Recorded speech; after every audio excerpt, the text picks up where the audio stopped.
There are few plants more recognizable than foxglove.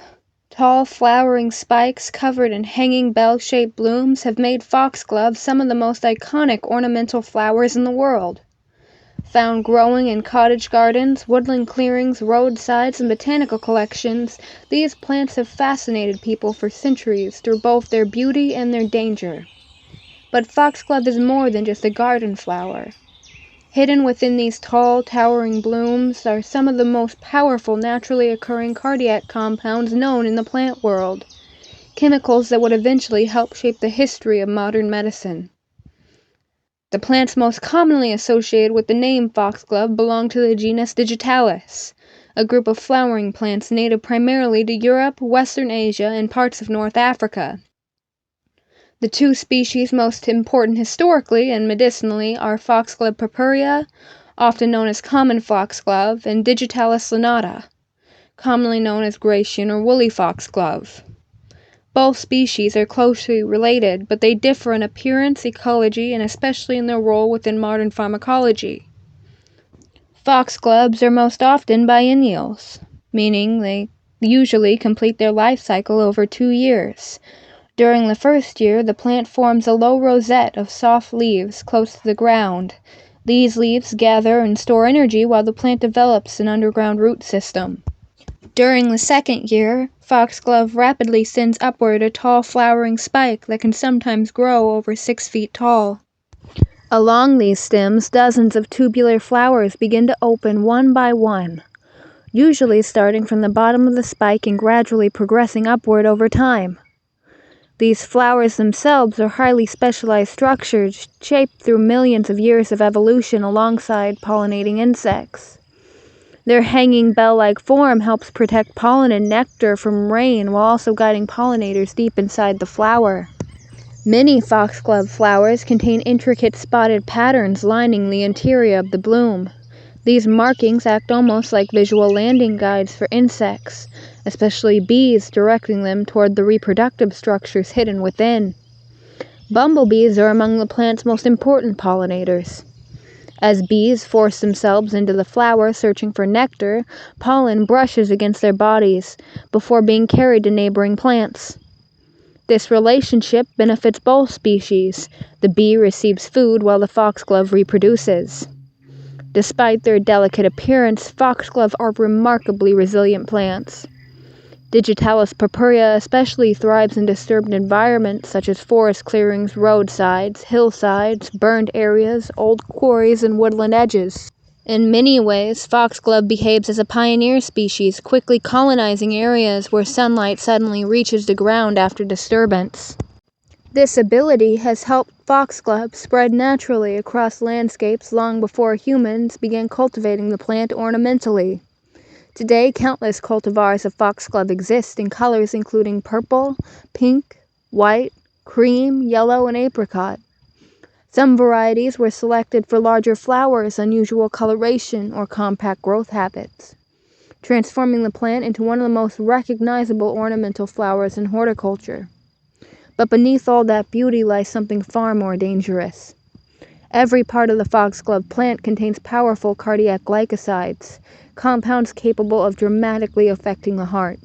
And over time, those chemicals would completely change the course of medicine. Among all foxglove species, none is more recognizable than Digitalis purpurea, commonly known as common foxglove. This is the species most people picture when they hear the word foxglove. Towering flower spikes lined with vivid purple bells rising above woodland edges and cottage gardens. Digitalis purpurea is native primarily to Western Europe, especially regions including the British Isles, France, Spain, Portugal, parts of Western Germany, and surrounding Atlantic climates. In its natural habitat, the plant is strongly associated with disturbed ground and open spaces where sunlight can reach the soil. It commonly appears in woodland clearings, rocky hillsides, forest edges, coastal slopes, roadsides, logged forests, and burned areas. Foxglove thrives particularly well in acidic soils and regions with cool, moist climates. In many forests, it behaves almost like an ecological opportunist, quickly colonizing open ground after disturbance events, such as storms, landslides, fires, tree falls, or human clearing activity. This ability has helped make foxglove incredibly successful both in the wild and later in cultivation.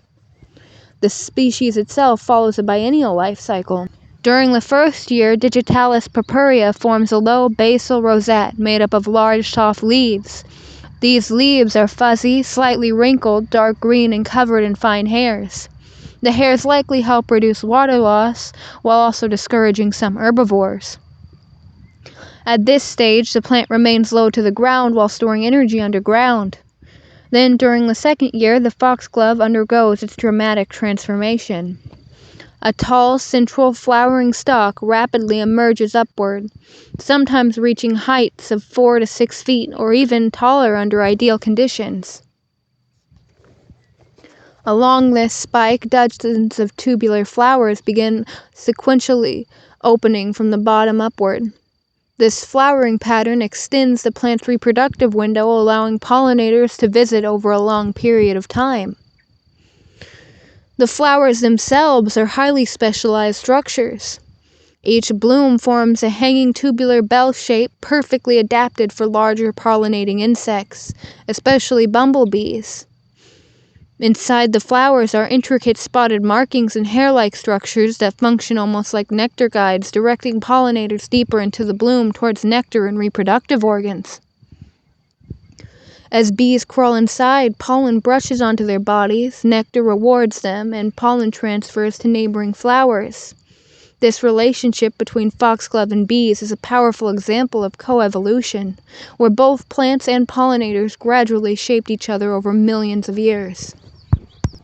The purple coloration most commonly associated with Digitalis purpurea is only part of the story. Wild populations naturally show variation ranging from deep magenta, soft pink, pale lavender, and occasionally white. Over centuries, horticulturists selectively bred foxglove into countless ornamental cultivars. Some were selected for larger flowers, unusual colors, compact growth, heavily spotted interiors, or multicolored blooms. Today, ornamental foxglove exists in shades including apricot, cream, yellow, pure white, peach, rose, pink, and even nearly copper-toned varieties. Victorian gardeners especially became fascinated with foxglove during the 1800s. The plant fit perfectly into the romanticized cottage garden aesthetic popular at the time. Slightly wild, dramatic, elegant, and deeply tied to folklore. Foxgloves became associated with woodland magic, fairies, witches, spirits, and old European folk traditions. In some regions, people believe foxgloves were connected to the fairy realms, or supernatural forces hidden within forests. Stories claimed fairies gifted the blooms to foxes to help them move silently through the woods. Other folklore warned against disturbing the flowers. Whether anyone sincerely believed these stories, or whether humans simply enjoy assigning mythology to suspiciously pretty plants, is difficult to know. But foxglove's appearance certainly encouraged imagination. The tall spikes rising from foggy woodland edges almost seem designed for folklore. Yet despite all of its beauty, Digitalis purpurea hides an extremely powerful chemical defense. Every part of the plant contains toxic cardiac glycosides capable of affecting the human heart, and eventually those compounds would completely transform medicine itself. While Digitalis purpurea became the iconic ornamental foxglove most people recognize, another species would eventually become even more important medically. Digitalis lanata, commonly known as Grecian foxglove or woolly foxglove, is one of the most significant pharmaceutical plants in modern medical history. Native primarily to southeastern Europe and parts of the Balkans, Digitalis lanata naturally grows in regions including Romania, Hungary, Bulgaria, Serbia, and surrounding areas. Unlike the towering dramatic appearance of Digitalis purpurea, Digitalis lanata has a more subdued and unusual look. Its flowers are typically smaller, cream to pale yellow-white, heavily veined or brownish inside and covered in fine hairs. The species name lanata comes from Latin meaning woolly, referring to the fuzzy hair-like covering found on parts of the plant, especially around the flowers and stems. Compared to the bold purple bells of common foxglove, Grecian foxglove appears almost more ancient or medical in appearance, less ornamental but still highly specialized. Like other foxgloves, Digitalis lanata is generally biennial. During its first year, the plant develops a basal rosette of leaves closer to the ground while storing energy underground.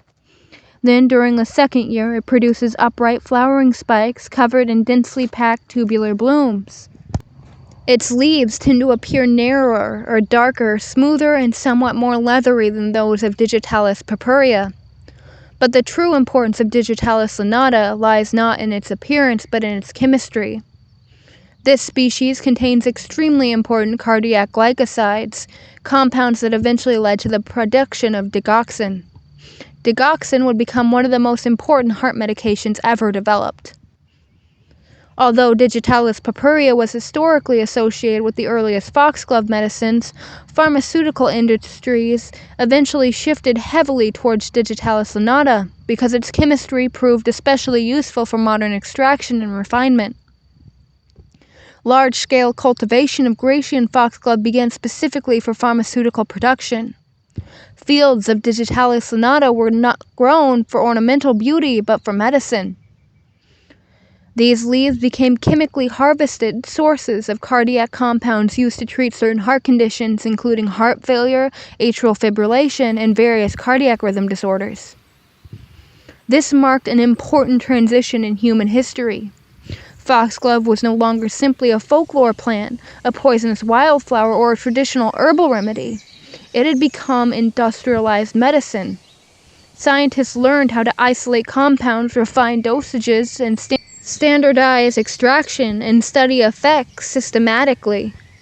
In many ways, Digitalis lanata represents the bridge between traditional herbal medicine and modern pharmaceutical science. But even within medicine, foxglove compounds remain dangerous if improperly used. The therapeutic window for cardiac glycosides is extremely narrow, meaning the difference between a medically useful dose and a toxic dose can sometimes be surprisingly small. Because of this, physicians historically had to monitor patients very carefully when using Digitalis-derived medications. Symptoms of excessive Digitalis exposure could include nausea, dizziness, confusion, visual disturbances, slowed heartbeat, and dangerous arrhythmias. Even today, despite modern refinement and safer medical protocols, digoxin remains a medication requiring careful dosage monitoring. This duality defines much of foxglove's legacy. Digitalis lanata is simultaneously medicinal, toxic, therapeutic, and dangerous. It is a plant whose evolutionary chemistry defenses became some of humanity's most important cardiac drugs. And perhaps most remarkably, those powerful compounds evolved not for humans, but as defensive chemistry developed by a plant over millions of years to discourage herbivores. Humans simply learned to use the weapon carefully. For centuries, foxglove existed in a strange space between medicine and poison. Long before scientists understood cardiac physiology or isolated chemical compounds, people recognized that foxglove had unusually powerful effects on the human body. Throughout parts of Europe, especially in rural herbal traditions, foxglove preparations were sometimes used cautiously for conditions involving swelling, fluid retention, heart-related symptoms, wounds, fevers, and various illnesses that physicians at the time poorly understood. But most of these treatments were dangerous. The plant capable of slowing or strengthening the heartbeat could also stop it entirely if used improperly. Because dosage varied dramatically between plants, leaves, seasons, and preparation methods, accidental poisonings were likely more common than historical records fully captured. In many ways, early foxglove medicine operated on observation rather than full understanding. People knew the plant did something powerful, they simply did not yet understand why. That would begin to change during the late 1700s with an English physician named William Withering. At the time, a condition known as dropsy affected many patients. Dropsy was not actually a single disease, but rather a symptom involving severe fluid buildup throughout the body, often caused by congestive heart failure. Patients suffering from dropsy could experience swollen limbs, difficulty breathing, fatigue, chest discomfort, and fluid accumulation throughout tissues. Treatments available at the time were often ineffective or outright harmful. Then Withering encountered a traditional folk remedy being used by an herbal healer. The mixture reportedly contained over 20 different plants, but after studying the preparation carefully, Withering became convinced that foxglove was the active ingredient responsible for the treatment's effects. Rather than dismissing the remedy entirely as superstition, Withering began systematically studying the plant. This was unusual for the time. Instead of relying purely on folklore or tradition, he carefully documented dosage, patient responses, symptoms, successes, failures, and toxic effects.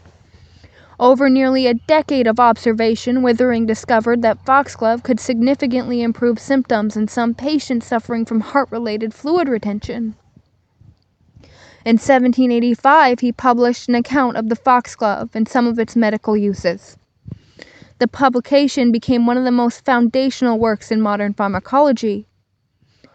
Withering's work helped establish several ideas that would become central to scientific medicine: careful observation, standardized dosage, evidence-based treatments, and the study of active compounds within plants.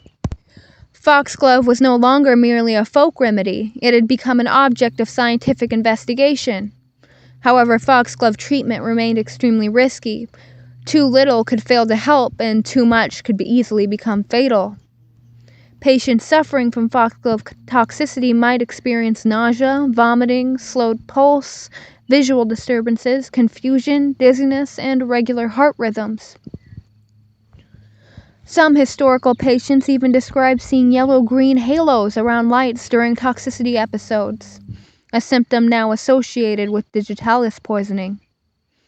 Throughout the 1800s and early 1900s, scientists continued studying foxglove chemistry in greater detail. Researchers eventually identified groups of compounds known as cardiac glycosides. These chemicals affect sodium-potassium pumps within cells, especially within cardiac tissue. By altering ion balance in the heart muscles and heart muscle cells, Digitalis compounds can strengthen heart contraction, slow certain heart rhythms, and improve circulation under carefully controlled circumstances. Eventually, compounds such as digoxin, and related glycosides were isolated, purified, and manufactured pharmaceutically. At this stage, foxglove fully transitioned from folk medicine to industrial pharmacology. Large-scale cultivation of Digitalis species, especially Digitalis lanata, became tied directly to pharmaceutical production. Entire fields of foxglove were grown specifically for chemical extraction. For much of the 20th century, Digitalis-derived medications became some of the most important treatments available for heart disease. Even today, digoxin still remains in medical use, though modern medicine now employs it more selectively due to the development of newer cardiac drugs with wider safety margins. Still, foxglove permanently changed medicine. It demonstrated that plants contain powerful biologically active compounds capable of being isolated, studied, standardized, and transformed into modern pharmaceuticals. And perhaps most remarkably, one of the foundations of cardiology began with a poisonous woodland flower and the observations of traditional herbal medicine. Foxglove remains one of the clearest examples of the blurred line between poison and medicine. The difference was never the plant itself. The difference was dosage, preparation, and understanding. Today, foxglove occupies a unique place in both science and culture. It is simultaneously a garden ornamental, a toxic plant, a pollinator species, a pharmaceutical resource, and one of the most historically important medicinal plants ever studied. Few flowers carry such a strange balance between beauty and danger. Modern gardeners continue cultivating foxgloves around the world for their dramatic appearance and ecological value.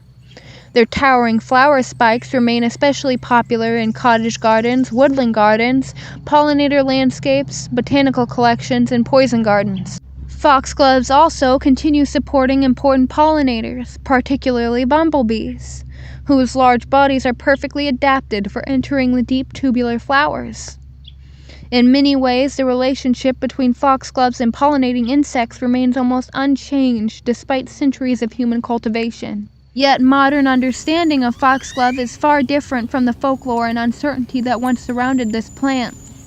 Today, scientists understand the chemistry behind its toxicity, how cardiac glycosides affect the body, the mechanisms behind its medicinal effects, and the dangers associated with improper exposure. At the same time, foxglove continues to remind us that modern medicines originate from the natural world. Long before laboratories and pharmaceutical manufacturing existed, plants had already spent millions of years evolving complex chemical compounds for defense, survival, and ecological competition. Humans simply learned how to study and adapt those compounds for medicine. Foxglove represents one of the clearest examples of this relationship. A poisonous flower growing along woodland edges eventually helped shape the foundations of cardiology and modern pharmacology. And despite all of the scientific progress surrounding the plant, foxglove still retains much of its old mystique. Its tall flower spikes rising from misty forests and old gardens continue to feel almost mythological, part ornamental flower, part toxic organism, and part historical medicine. Even now, foxglove exists in this strange space between folklore and science. It is both beautiful and dangerous, medicinal and toxic, and wild and cultivated. And hidden within these flowers is one of the most important stories in the history of plants and medicine. Thanks for watching this episode. Foxglove is one of the most fascinating examples of how deeply connected plants are to human history, medicine, ecology, and culture. And there are still countless other species and stories left to explore. If you enjoyed this episode, feel free to subscribe and stick around for future videos covering other toxic plants, ethnobotany, woodland ecology, carnivorous plants, and the strange evolutionary history hidden throughout the plant kingdom. Thanks again for watching, and I'll see you in the next episode.